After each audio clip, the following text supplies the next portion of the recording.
So I thought I'd record a quick video in a response to the question that a math teacher had. Anna asked, said I've used this in math class, but I'm not really sure how I would use it for social studies. So the way that I would envision this in its simplest form is first you'll have to sign up for an account, which will take you just a minute. Go to teacher.desmos.com and you go in here, click on custom, and I'm just going to create a new activity up here. I'll just title this the date 2/6/21 practice. So once I'm done with this, I'll share this with you all as well. There's going to be nothing super special, but I thought it might be helpful to show you how to do it. So then in this screen, this is the activity builder. I would just add in, in its simplest form, I would just add in a bunch of text input boxes. Be sure to click off this show students their classmates' responses if you don't want them to be able to see each other's responses. And then you can just copy the screen. So if you go Command C, and then Command V, or I think it's Control C, Control V on a PC. So now I've got, I don't know, however many questions that you may ask over the course of a class. You've got it right there. And then once you go into, well, let me just show you. I'll just pull up my phone. Let me pause for a second while I get my phone, and I'll show you what this would look like with a student, me, typing after you've created this. Okay, I've got my phone here, but I thought I might add one or two other types of questions here, just in case you may want to ask a multiple choice question or a poll question on the fly. So you can always do this. Go in here, click plus, go to multiple choice, and then you can just label this. Option A, option B, option C. So maybe on the fly you are talking to your students and you want them to, you give them 4 different options, and or I don't know, you describe a historical of a war, and then you have 4 different options. You say, okay, I've just described a war. Is this A, the Civil War, B, the Revolutionary War, C, World War I, D, World War II? And then you would be able to quickly just check how much they understood. And I'll show you what this looks like on the other end in just a second. So let's just say I want to add a couple of those, and maybe at some point in class you want to go to those questions and have your students answer those. You've got those on there. Just click on publish. Once this is published, you can assign it to your classes.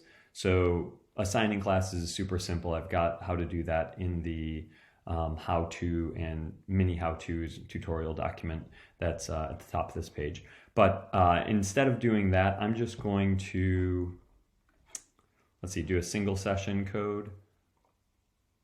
And now I see this code here, and I'm going to enter this in on my phone.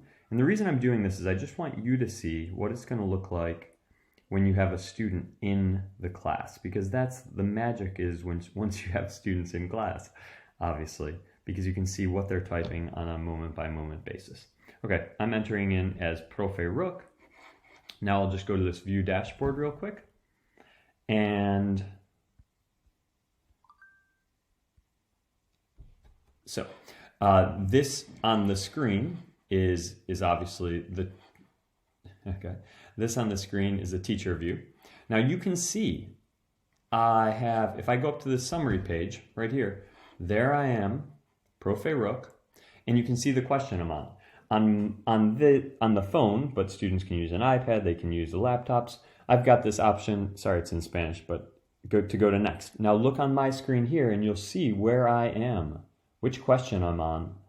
And if I start typing, let's say that it makes more sense to go back to number 1.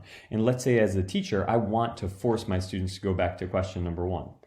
Right now I'm on 5, but I want to force them to go to question 1. So you can see I'm on 5 now, force them to go to 1. I just click on this pacing button here, pace in, and boom, it automatically forces me, the student, back to question 1. And now I, as the teacher, say, describe a historical event in which the 2 sides tried to reach a compromise but were unable to. It's a horrible example, but, and so as what I'll show you now is if I click on this, I'm going to start typing. I'm going to say, that was a bad example.